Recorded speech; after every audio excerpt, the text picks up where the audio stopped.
greenhouse gas emissions are from agriculture. So the spotlight is beginning to look at agriculture. And what we do know is that 70% of that, 30%, come from the global south. So as we're helping farmers and water managers in the global south adapt to climate change, we need to ensure that mitigation is very much part of this, solutions that we're developing. So this next hour, we're going to look at what can we do, what are some of the challenges, but what are some of the solutions that we can have for mitigation. So over to FAO, CGR, WLE and the EME team to give us that insight. Thank you very much.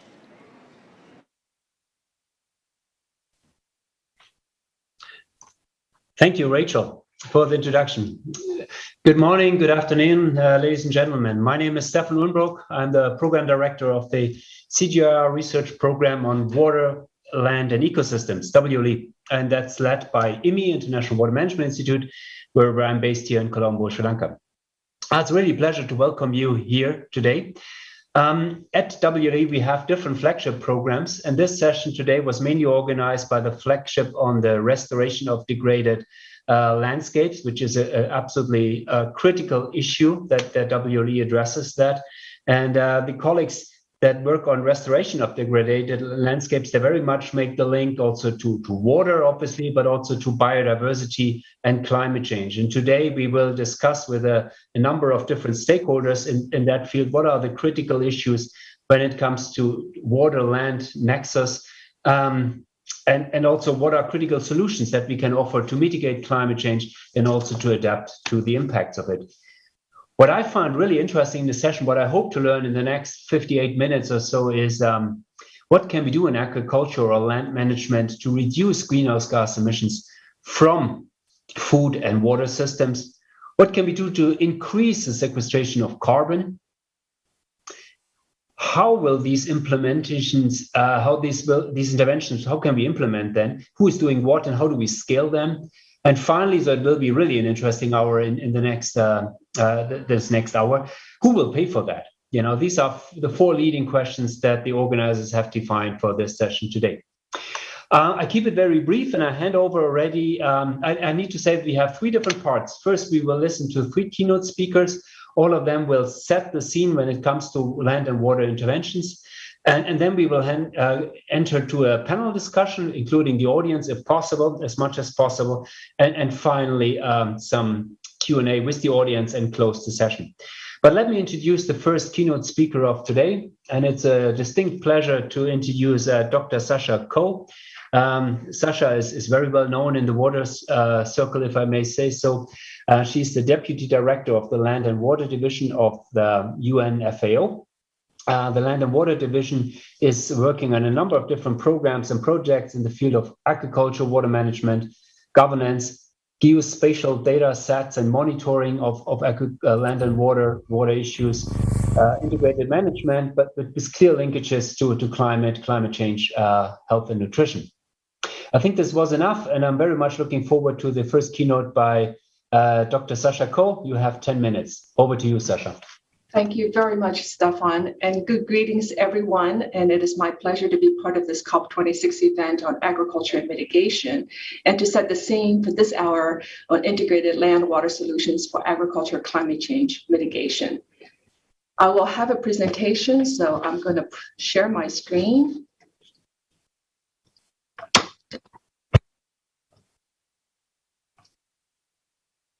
I hope you all can see this. Today, food and agriculture systems are facing an unprecedented confluence of pressures.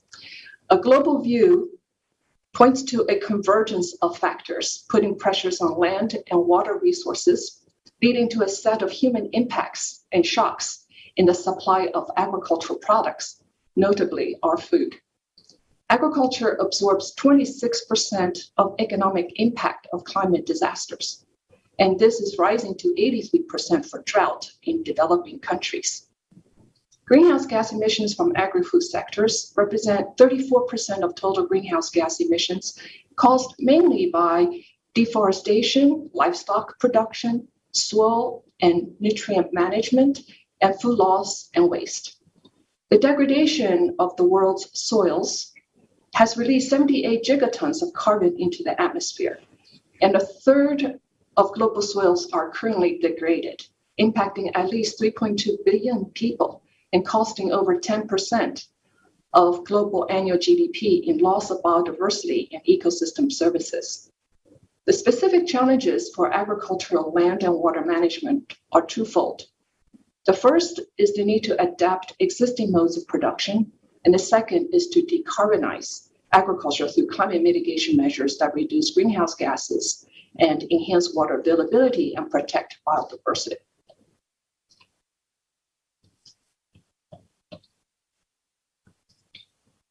The world population is expected to grow to more than 9 billion people by 2050. An estimate of 50% of more food will be needed, yet just last year alone, 800 million people were undernourished. 3.2 billion people also live in agriculture areas with very high to high water shortages or water scarcity. So the food and agriculture is especially vulnerable to climate change. We have observed climate change affecting food security due to increasing temperatures, changing precipitation, and more frequency of certain extreme events. Agriculture sector, while producing 1/3 of global greenhouse gas emissions, it can also be part of the solution. And agriculture, food security, and climate change, the three are intertwined and linked, and we must tackle them together. The Coronavia joint work on agriculture of the UNFCCC is the landmark decision that was reached at COP23 in November 2017. And it offered the opportunities to discuss the role of agriculture systems in climate action while considering their vulnerability to climate change and addressing food security through 6 interrelated topics. And they are soil, nutrient use, water, livestock, and socioeconomic and food security dimensions of climate change across the agricultural sectors. A common approach is applied across these sectors, as shown in this slide, to making agriculture that includes the land, soil, water, forestry, and fisheries more productive and more sustainable. These 5 principles outlined in this slide are the sustainable food and agriculture for improving efficiency in the use of natural resources, requires direct action to conserve, protect, enhance natural resources. At the same time, we must improve livelihoods, rural livelihoods, and their equity and social well-being, as well as enhancing resilience of people, communities, and ecosystems.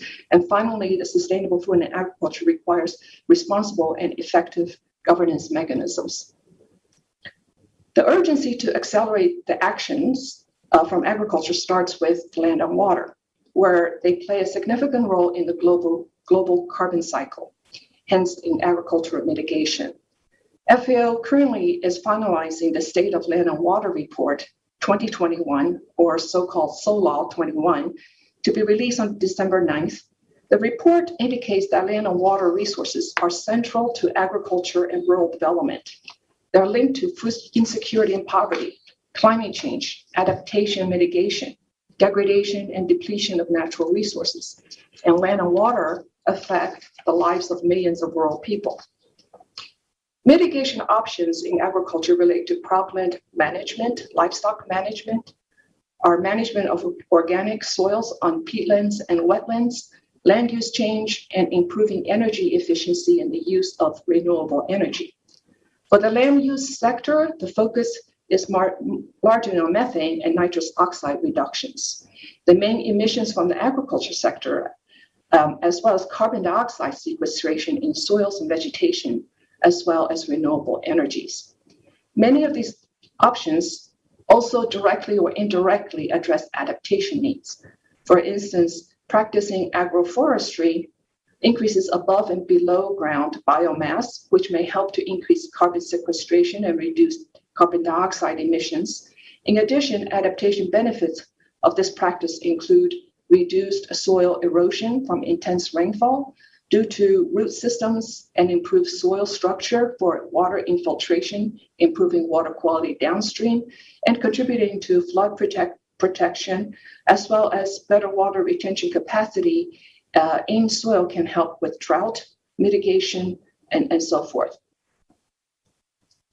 In relation to agricultural nutrient use and manure management, livestock supply chains account for 14.5% of anthropogenic emissions, with cattle responsible for about 2/3 of that figure. Large reductions in methane emissions can be achieved by making livestock more productive through improved feeding, genetics, and health. While these advances have increased livestock efficiency and reduced emissions per unit of product, absolute methane and nitrous oxide emissions from livestock rose about 50 to 20% between 1990 and 2017, with enteric fermentation being the most significant source, as you can see here. While soil, despite the livestock emission goals, most of the mitigation potential lies in the soil carbon sequestration, which can be increased by improving grazing practices and also land restoration. Soils could sequester 1/3 of the agriculture component of the greenhouse gas emission, as reported in the 2021 FAO State of Land and Water Report. And soils constitute the largest terrestrial carbon pool and play crucial roles, as you can see on this slide, in the global carbon balance by regulating various dynamic biogeochemical processes and exchange of greenhouse gases with the atmosphere. Carbon dioxide sequestration through soil organic carbon practices and sustainable soil management has been outlined as one of the most cost-effective practices to mitigate greenhouse gas emissions from agriculture. And on this slide, you can see the various effective management approaches from cover crops, rotations, water conservation practices, manure management, nutrient management, grazing management, as well as rotational grazing pasture management. Water availability is, on the other side of the coin, is a major climatic driver of net ecosystem benefits via reduction of drought, soil carbon sink, and forest mortality and wildfires. Peatlands, as part of the wetlands, can store twice as much as carbon as the world's entire forest biomass. The protection and restoration of peatlands is vital in the transition towards a low carbon and circular economy. Various technologies have a role to play in accelerating actions. FAO aims to catalyze the urgent transformation needed for agri-food systems to be part of the solution to climate crisis. We are working with our partners, and many are here with us today, and forging collaborations to accelerate innovation. Examples include the Global Soil Partnership in addressing nutrient management, in preventing water, soil, and air pollution, and overall soil organic carbon management. FAO has been promoting precision agriculture also in countries using remote sensing data for measuring actual crop water evapotranspiration or the water consumption through agriculture and other through agro-climatic conditions and parameters to inform irrigation decisions at all levels. This is my last slide. So FAO with our global partners are providing knowledge and information to member countries that could foster coherent and enabling policy, legal, and institutional frameworks for climate action, research analysis, and tools that respond to the needs of our member countries, knowledge sharing and capacity development for implementation and action, and access to finance to scale up climate investment and to support a monitoring and reporting progress in climate action for the overall support negotiation process in the Coronivia joint work on agriculture. Thank you very much for your attention.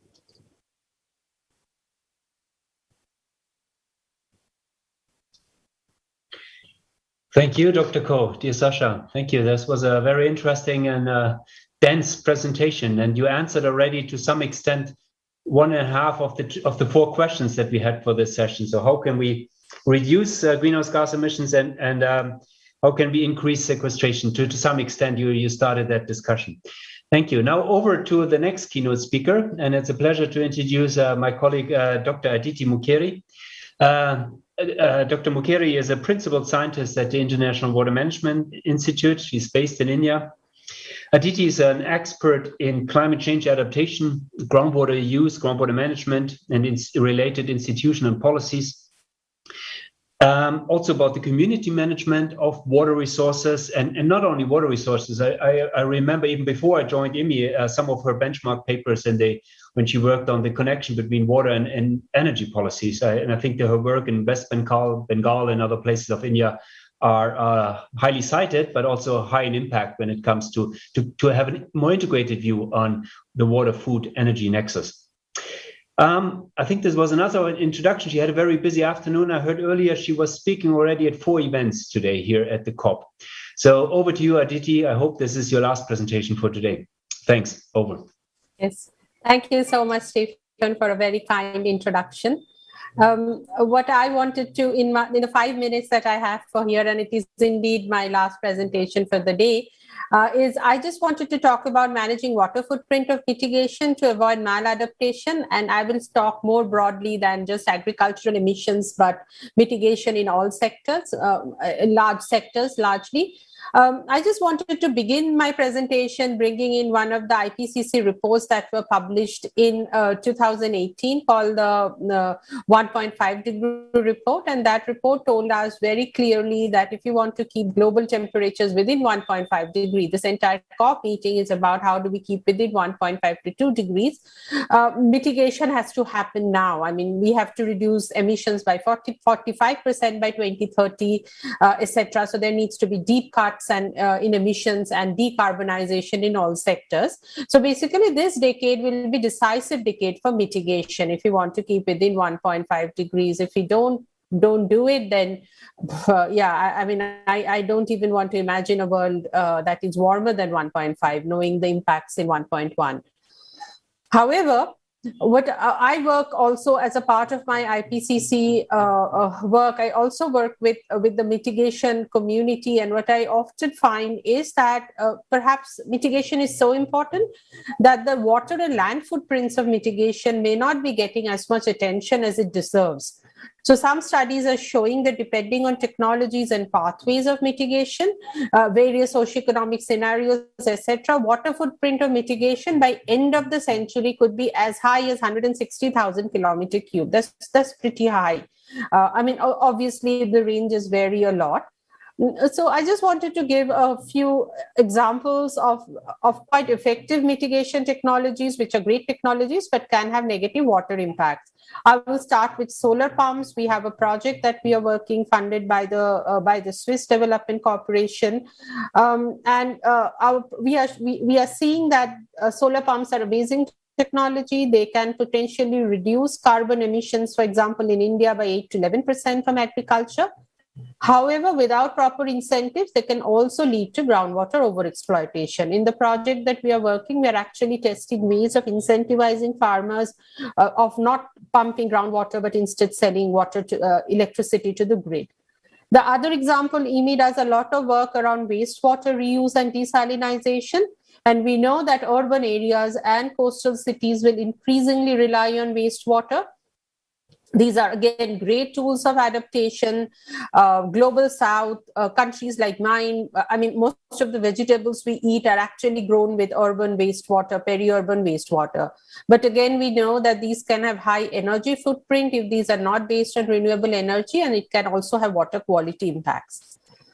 The other one for which I think private sector shows a lot of enthusiasm, perhaps not as proven as some of the other techniques, is direct air capture. I believe, was it Finland, which has recently installed large direct air capture. Again, these kind of technologies for which I think there's a lot of enthusiasm, perhaps not enough evidence, also shows that it can increase, net water consumption. Some studies are showing by up to 35 kilometer cube per year, even capturing 10 gigaton of CO2 could lead to water losses between 10 to 100 cubic kilometers. So basically, the idea is that we have to mitigate, but we have to also be very careful about the water footprints. My last two examples are around bioenergy with carbon capture and storage.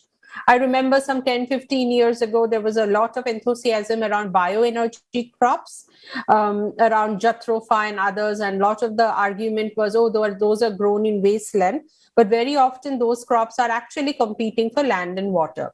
The other technology for which there's a lot of enthusiasm, again, very unproven, carbon capture and storage. These also have quite high water footprint, but for some reason, the fossil fuel industry really loves it. My final example is around forestation and reforestation. I think this is also a hugely popular tool. There's a lot of resonance around it, and some very optimistic estimates show that we can store up to 200 gigatons of carbon. But again, if done at inappropriate locations or with inappropriate species, it can lead to negative trade-offs between land biodiversity.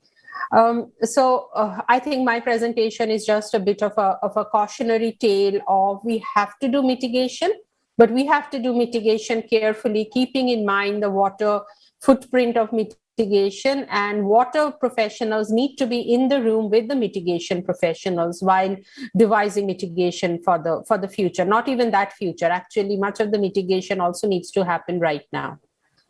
Thank you, and back to you, Stephen. Thank you, Aditi. I hope thanks for the very rich presentation in 5 minutes. Amazing what you did in 5 minutes. And also, I hope your last sentences particularly are heard in Glasgow in the negotiation rooms. Over to the next third keynote speaker, and it's a pleasure to introduce Dr. Leanne Winowicki. Dr. Winowicki, she is a soil scientist working at C4ICRAF, where she leads the soil and land health research at C4ICRAF.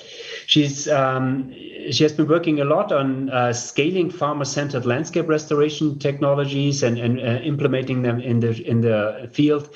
She has been leading interesting lab work also for soil organic carbon monitoring, dynamics, etc. And since the last 10 years plus or so, she has been co-developing and implementing ICRAF's land degradation surveillance framework that by now has been applied in over 40 countries. So, Dr. Lee, highly experienced in this field, and we're looking forward to your presentation for the next 5 minutes. Over to you. Thanks, Lee. Thank you so much. And I'm very happy to be here to present on innovations in soil health monitoring, why we need them, and how we can use them to accelerate impact on the ground. As Aditi mentioned, landscapes are diverse. If we really aim to prioritize locally appropriate interventions and track them, we must embrace this complexity in our monitoring. That requires a sampling design that captures the variability, as well as the interactions between key indicators in order to understand root causes and drivers of degradation. In order to track changes over time, for example, as Aditi was saying, the performance of agricultural or restoration interventions on key indicators, we must make sure that what we're measuring is quantifiable and accurate. This is key to assess changes over time, for example, in soil organic carbon, to track climate change mitigation. To do this, we need to combine technologies. So here I'll talk about how we're combining systematic land degradation surveillance framework in the center with assisted citizen science that's really bringing the monitoring, the co-learning into the hands of the implementers and the farmers, coupled with remote sensing. A key element of this in terms of building the robust databases that Dr. Sasha was also highlighting that's needed is having consistent and scientific frameworks. The land degradation surveillance framework is been implemented in all of these countries where you see the green dots. Each of these dots is actually 100 square kilometers. Each site has 160 sampling points, and that means we're collecting a lot of soil samples. 160 topsoil, 160 subsoil samples per LDSF site, which means we need to embrace new technologies. That's why at ICRAF, we're shining a light on soils for landscape restoration. That's mid-infrared spectroscopy to analyze plants, compost, manures, and of course, soil. But we've invested over 20 years to build a consistent library. And we know spectroscopy works. R squared is just one of the accuracy measures where I'm showing here on the right, the prediction accuracy for carbon, pH, sand, base cations. The key is that now that we have these enormous databases across diverse landscapes, what can we do with this data? Well, allow me to give you two examples in the next 1 minute where we've coupled these data sets with Earth observation to produce spatially explicit assessments of soil organic carbon, right? Huge potential to store carbon in soils.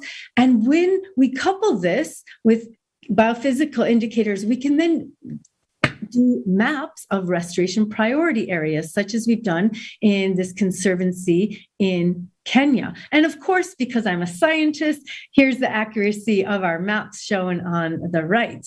We can also produce global assessments. So a lot of these climate models could really benefit from including indicators of soil erosion, of land degradation. As we know, degraded landscapes are more vulnerable to climate change. They also could be bigger emitters of CO2. So here is an accurate map that we've published, and with the support of WLE is online, for soil erosion. Now, this is powerful tool at the global level, but let's remember, if we're going to meet any of the climate change targets, ecosystem restoration targets, it's all about the smallholder farmers. So we have been able to produce these maps at the level relevant to the farmers. Each one of these red dots is an example of households. And we've been tracking households, thousands, over time to see how the interventions they're implementing on their farm influence key indicators such as soil organic carbon, soil erosion. So this is really about informing what works where to get at what Rachel opened as our key question, to really increase soil carbon storage for climate change mitigation. So my key messages are soil stewardship is key for achieving multiple SDGs and the ecosystem restoration goals. We have the tools and methods to track changes in soil health, including soil organic carbon, and that monitoring frameworks must capture complex processes. Thank you so much. Thank you, Lee. Impressive what you can say in 5 minutes. Ladies and gentlemen, unfortunately, we have to move on, and this closes already the first part of the session. These were the keynote presentations, and I hand over now to my colleague, Dr. Omar El Hassan, who will moderate the discussion, the panel discussion, and the Q&A later. Omar is an environmental antimicrobial resistance and water management expert, and he works at the Land and Water Division at the FAO. Omar, I don't see you. Here you are. Over to you. Thank you. Thank you very much, Stefan. I now have the pleasure to introduce our esteemed panelists and open the panel discussion. Firstly, I would like to introduce Dr. Anneke True, she is the head of GIZ's Global Program Protection and Rehabilitation of Soils for Food Security, ProSoil. Being a co-author of Germany's very first report on climate change to the German Parliament in 1988, the linkage between climate change, soils, and human life has been a focus for her throughout her professional career. Anneke has extensive experience in international development and has held various senior roles within GIZ in Germany, Sub-Saharan Africa, the Mediterranean, and Central Asia, focusing on environmental policy, rural development, human capacity building, leadership, and organizational development. I would also like to introduce Martin Janssen, who works for the newly established ACORN initiative with Rabobank.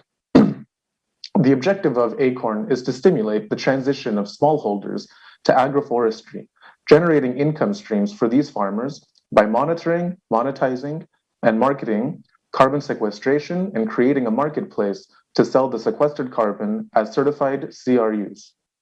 Prior to this, Martine worked for the Rabo Foundation as program manager for Eastern Africa, providing high-risk loans to farmer-based organizations, and later as senior innovation manager, focusing on using data and technology to improve the access and quality of services to smallholder farmers.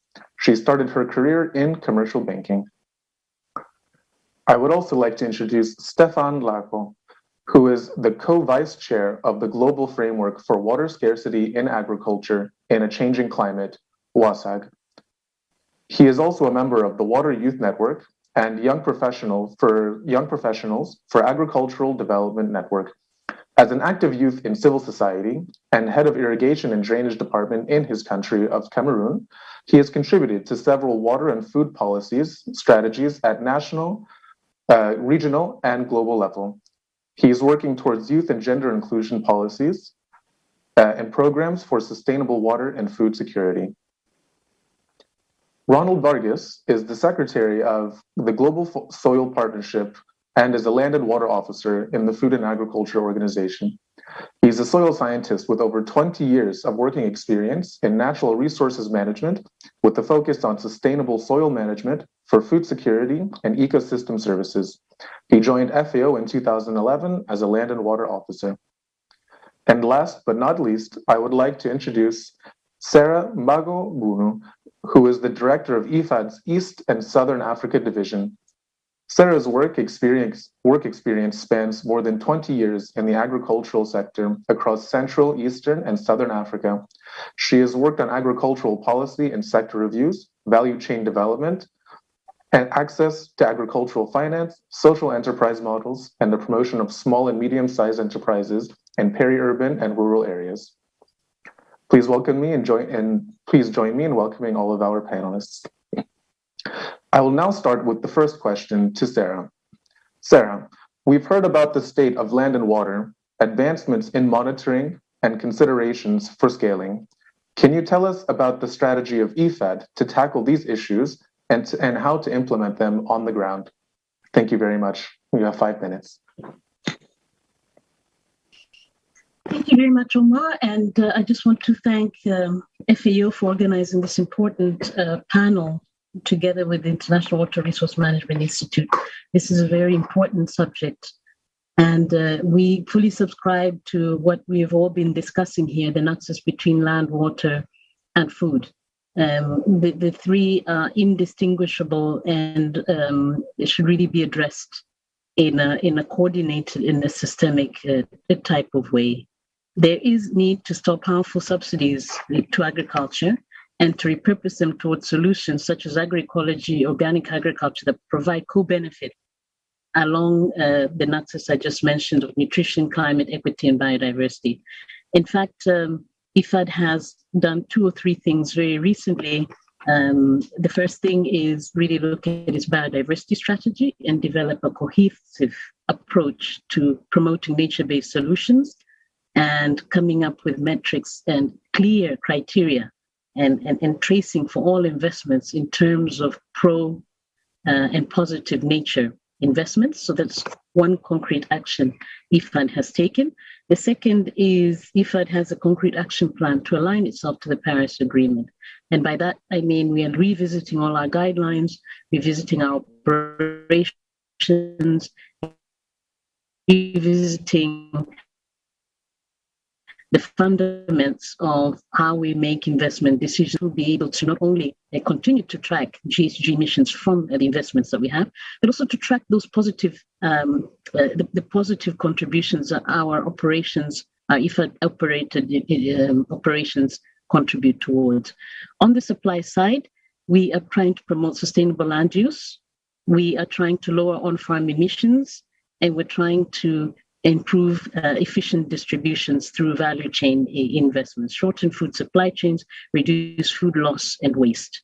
When I talk about lower on-farm emissions, we're looking at reducing methane emissions from livestock production, improve management of chemical fertilizers and manure, improve irrigation, and then expand the use of renewable energies. And when we're talking about sustainable land use, we are looking at conservations of peatlands, wetlands, grasslands, and forest agriculture, and also increase coverage of conservation areas. On the demand side, we are also sensitizing through the operations that we have at country level on healthy and sustainable diets, so trying to bring the demand for that. We are introducing more efficient cooking technology and we're also promoting zero emissions for waste. So these are some of the criteria I just talked about in terms of the investments we're crowding in and the type of way that we do it. Are there opportunities for increasing sequestration? Yes, in IFAD, we have looked at promoting payment for ecosystem services, really as a way of incentivizing farmers to adopt the technologies that they need to actually build the resilience and adaptation to climate change on one level, but also on the other level, provide ecosystem services, the full range of ecosystem services that they need. On the third level is we're building capacities of cooperatives to actually negotiate for better prices. We know, and this forum in COP26 has taught us the importance of actually paying small-scale farmers for all the services they provide. So not only for food produced, but all the environmental and ecosystem services that we're providing. So at IFAD, we put the farmer at the heart and the center of what we're doing. And going forward from the UN Food Systems Summit, we're now looking at equitable livelihoods and really looking at ways and means that we can look at farm workers, we can look at small-scale farmers and see, do they have insurances? How do they interface with social protection? And how can we recognize the work that they're contributing towards? Perhaps I'll come back in later. I just wanted to kick off the discussion with those ideas. And back to you, Omar. Thank you very much, Sarah, for these valuable inputs from IFAD and for highlighting the importance of the small stakeholders and the small stakeholders and small farmers. And to move on and to stay on schedule, I would like to move on to Anneke, who is running one of the largest soil rehabilitation projects globally at GIZ. Could you elaborate on how the program has overcome challenges in order to implement at scale, and perhaps specifically what is needed to realize the mitigation potential of soil protection and rehabilitation? Thank you very much. Good afternoon, and thank you for inviting us to this important session. Yes, indeed. I'm working as a program manager for a substantial soil rehabilitation project of GIZ, which is part of our development ministry special initiative for One World Without Hunger. Up to now, we have, and that's after 6 years of work, we have rehabilitated in 6 countries in Africa and in India, close to 500,000 hectares of soils and brought them back to productivity. That's already scaled to a certain extent, but if you compare that with the fact that topsoil is being lost at a rate of about 75 billion tons annually, it's still a very tiny amount. So we are thinking about how to scale and how to get to other dimensions. So let me just put forward a couple of arguments or a couple of ideas. So first, scaling starts with the approach. It starts not at the end of the program, it starts with the beginning. In general, I would say put development first and then mitigation will follow. You have to monitor it, as Leanne pointed out. But you need to start by making it simple and try to fix core problems of the people you are working with through quick wins. And you need to get visible. We have been successfully in scaling there where we have been visible for farmers and decision makers at a very early stage, and then people get on board. So don't be too complex. A second element is you need to focus in the first phase on productivity and production. So you need to meet farmers' interests in productivities. That comes first, and mitigation will follow again.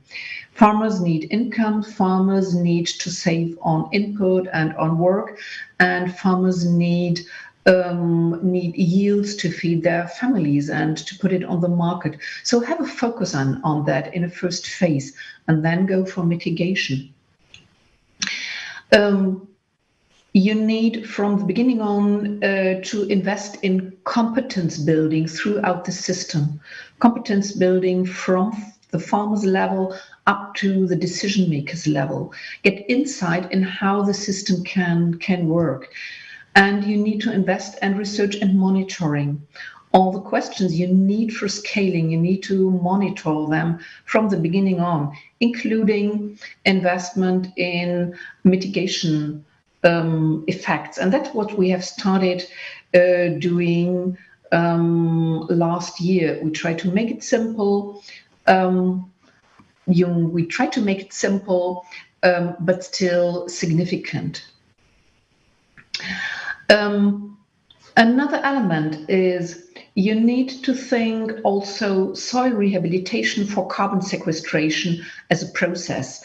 As I said right at the beginning, start with something very simple that meets the need. For example, in Ethiopia, we started just with focusing on the aspect of acid soils, because that's very close to farmers' needs, and try to fix that problem, which is quite easy to fix with agricultural lime, and then get more complex, because you don't fix the problem definitely by just applicating lime. You need to address the soil organic matter, and you need to address mechanization, you need to address the issue of compost and inputs and so on. But think at this as a process. Where do I enter the door? But what's my perspective? What's the whole house that I want to build? And put a focus also on shifting towards a long-term service system for continuous adaptation of what you are doing. So start quick wins, but think long terms. Another point is then you need from the beginning on to think about success factors for sustainability and scaling. When you talk about mitigation, the one thing is scaling, so you get to cover large areas, but the other element is also you need to go for sustainability, because you do not mitigate if farmers drop the system once a program has left. That would be false promises in mitigation, and also from false promises to the farmers. So what are some ideas for sustainability needed for scaling in mitigation? You need to fix the content that is scalable. You have to identify it and fix it and anchor it in partner services. You need to, often we think budget when it comes to scaling, but what you need to do is to translate budget into anything that's needed for scaling. And that's, for example, you need input supply. Thank you very much, Annika. Sadly, I think to keep to the time, we have to move on, and I hope that we'll have time to come back and go a bit deeper as well. Thank you very much for your inputs and for really elucidating the fact that it's a process while still needing to start with quick wins and things that are more practical. Thank you very much. And I would like to now hear about the availability of financial incentives to the farmers to implement on the ground, and who is willing to pay for this. I would like to bring in Martine to outline what Rabobank is doing to bring financial incentives to the farmers to encourage land and water solutions on the ground, and to tell us about the future of these investments. Thank you very much. Thank you, Omar, and a pleasure to be here. So recently we started a new initiative within Rabobank, which is called Acorn. And the aim of Acorn is to stimulate farmers to make the transition to agroforestry, as we believe that transition to agroforestry will help farmers to become more climate resilient, and also improve the soil organic carbon as that has multiple benefits, as we already discussed, and to also stimulate the carbon to be captured in trees. And in order to ensure that smallholders can make that transition to agroforestry at scale, we believe it's important to ensure that such a transition is financially sustainable for those farmers. And Therefore, we strongly believe that compensating farmers for the carbon sequestered in their land, on their land, is not only fair, but will also help in scaling that transition. Currently, however, if you look at the carbon markets, smallholders often have limited access to that market, and even if they do have access to the market, the costs are oftentimes relatively high, meaning that actual cash payments flowing back to the farmers are very limited. And that is why we set up Acorn, whereby we want to significantly reduce the cost of accessing the voluntary carbon market, whereby we initially focus on the carbon sequestered in trees, both above ground as well as in the root system.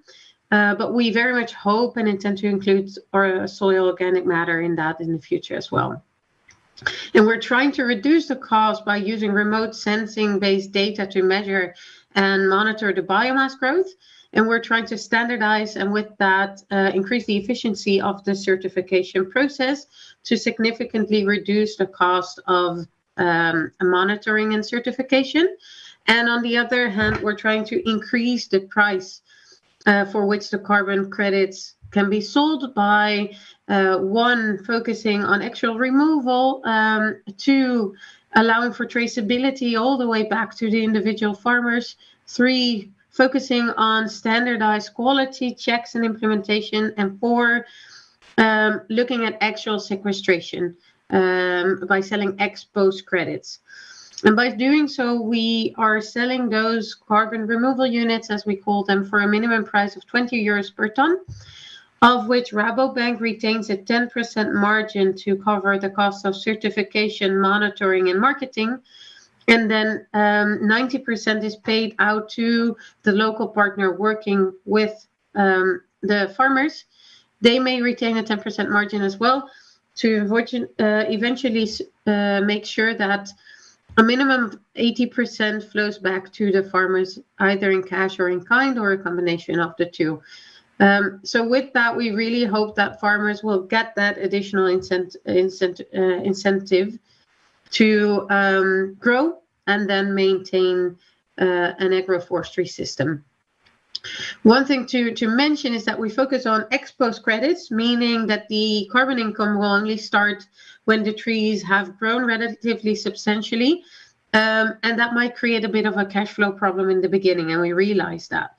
So in addition to setting up that marketplace, we're trying to see with Rabobank entities like Rabo Foundation, but also parties outside of the bank, can we try to create a financial structure whereby the future revenue of the carbon can be a source of repayment to finance the transition to agroforestry.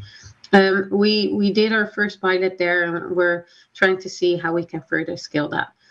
I hope this gives an idea of how we can incentivize and also ensure that farmers are actually generating an additional income stream based on the carbon to be sequestered on their land, with compensation for carbon sequestered in trees as a first step in that direction. Thanks a lot. Thank you so much, Martine, for these insights into the financing and how we can really fund and move forward in a sustainable manner.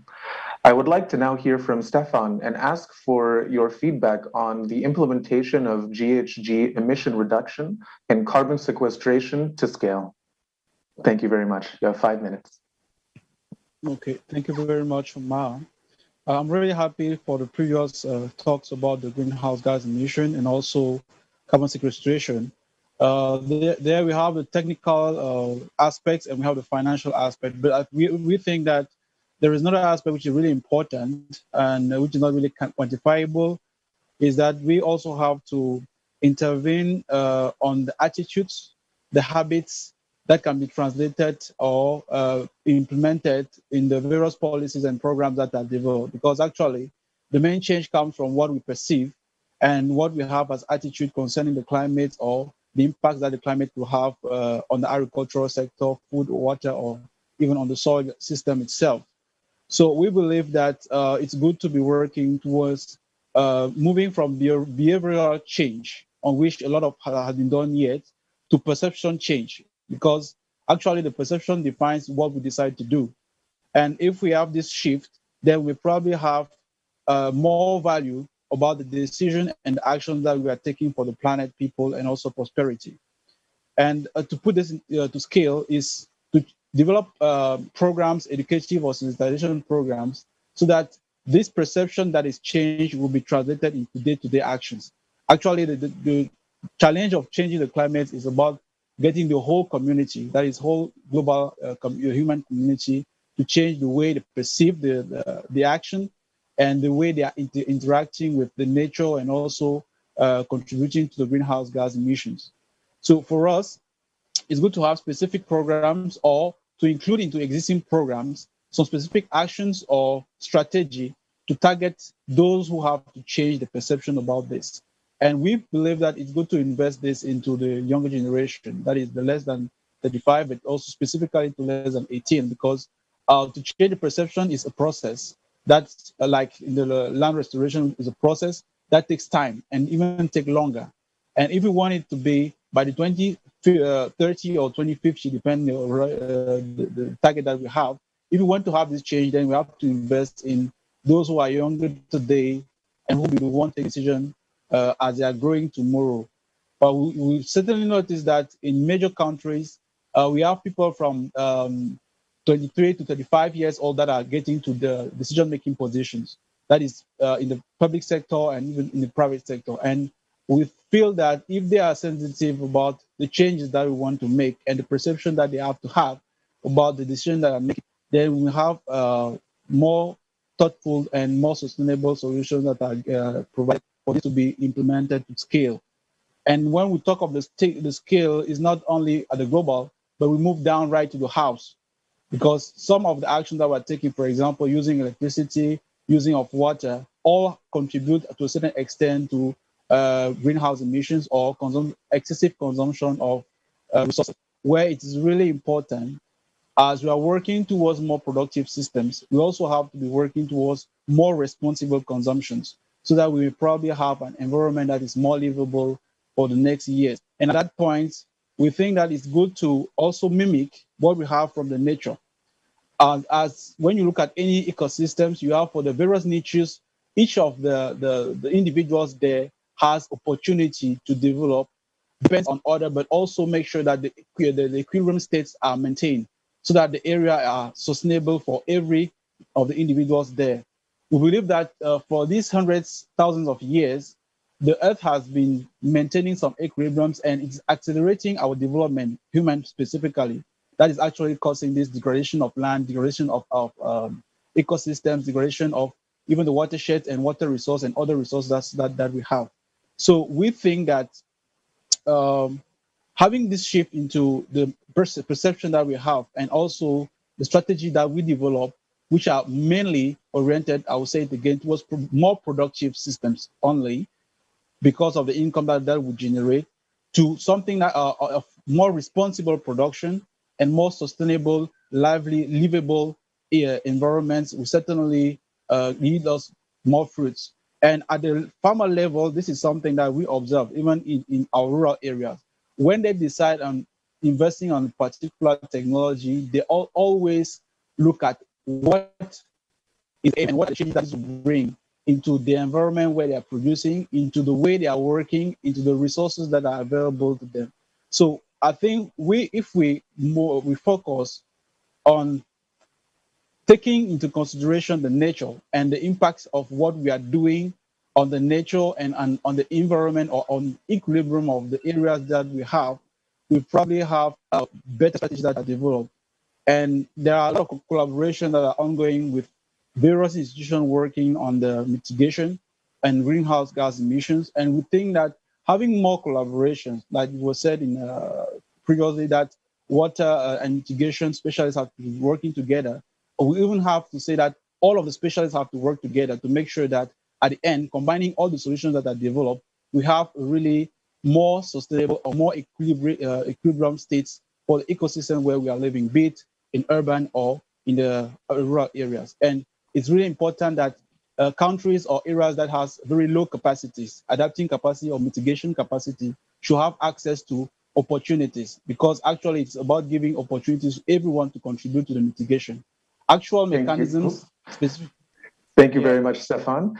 We really appreciate your inputs and really highlighting the importance of the social aspect and the behavior change, but not only behavior change, but also perception change. And that truly we do have to come and work together to be able to move forward with fighting climate change with land and water solutions. I would now like to close the loop and go to our final panelist, Ronald Vargas. And I would like to close the loop on this topic by asking, what can we do to further encourage soil carbon sequestration? And what and where do we prioritize? What suggestions do you have to move the conversation forward? Thank you very much, and you have 5 minutes. Thank you, Omar, and thanks to all for the insights. Well, I think a lot has been said already, but I think we are in a juncture in which we really need to move into actions on the ground and have an impact. And I think we are in the right momentum for this, because there are many challenges, but also there are many demands in terms of not only organic carbon sequestration, but in trying to look on how we can unlock the potential on soils, because it was already said that when managing soils sustainably, we are addressing many different areas. The first one is related to food production and the livelihood of people, right? So there is a trend to increase productivity, and that is for sure. But at the same time, if we do good practices, we will automatically obtain benefits related to not only the reduction on the emissions of greenhouse gases, but the reduction on the agro inputs, but also we will enhance the availability of ecosystem service related to water retention, biodiversity, and of course, if we do it well, we are also addressing the issue of pollution, because that is very important. Therefore, we are there, and it's not only mitigation. Once you invest on soils and soil health, you are addressing adaptation, mitigation, you are building resilience, but you are also addressing the challenges on soil biodiversity and biodiversity, because the two are connected, and the water in terms of trying to have soils ready to absorb and accumulate more water. Now, what needs to be done? Farmers should be at the center, because they are the ones who need to make the adoption of good practices. They have their local knowledge and they know how to do that, but sometimes they miss the means in order for doing this and transforming it. So we need to support them, and we need to ensure that when adopting these good practices, they will benefit in terms of yield, but in terms also of having better production with less inputs, etc. And they have technical support, and they need to get some incentives, because agriculture per se is a very risky sector, and they always risk in every single new crop they put. That's a risk, and we need to talk about that, because sometimes in the carbon market, you are looking at the risking options for the investors. But what about the farmer? The farmer per se is the investor. So we need to support them. And now there has been a lot of announcements in terms of financial resources that will be made available for fighting climate change. We hope we will be able to tap those resources and channel to those who can really make a difference, in this case, farmers, and trying to adopt good practices that, of course, will enhance the whole systems. We are doing so through the recarbonization of global soils, but again, the aim is not carbon. The aim is to enhance soil health for enhancing productivity and all the co-benefits for all, including the farmers, of course, as the main actors. Thank you very much.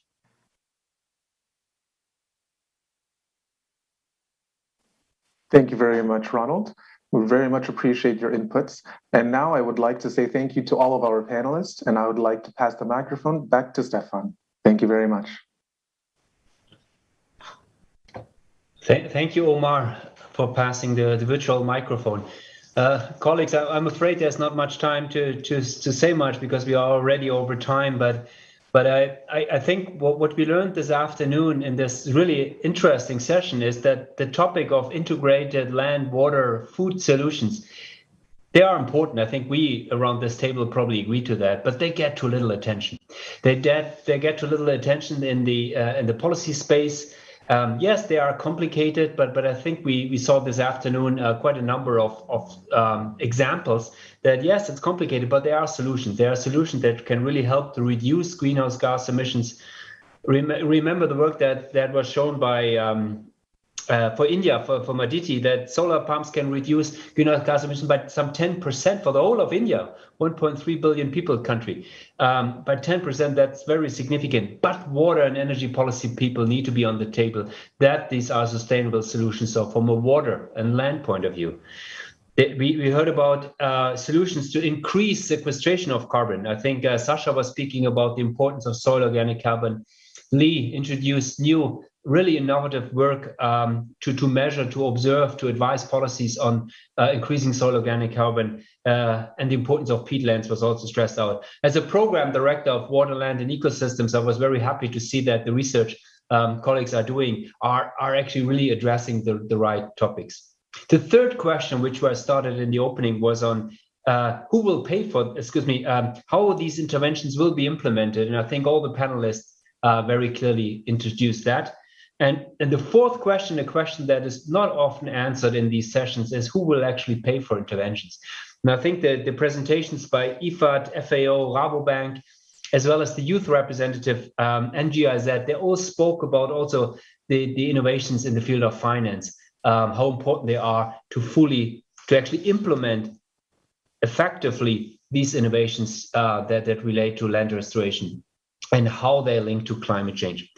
So with this, I would like to thank everyone for a really entertaining hour. Thanks for the nice sharing, Omar, of the panel discussion. And I wish you good luck in Glasgow and successful negotiations. Thank you very much. Have a nice day.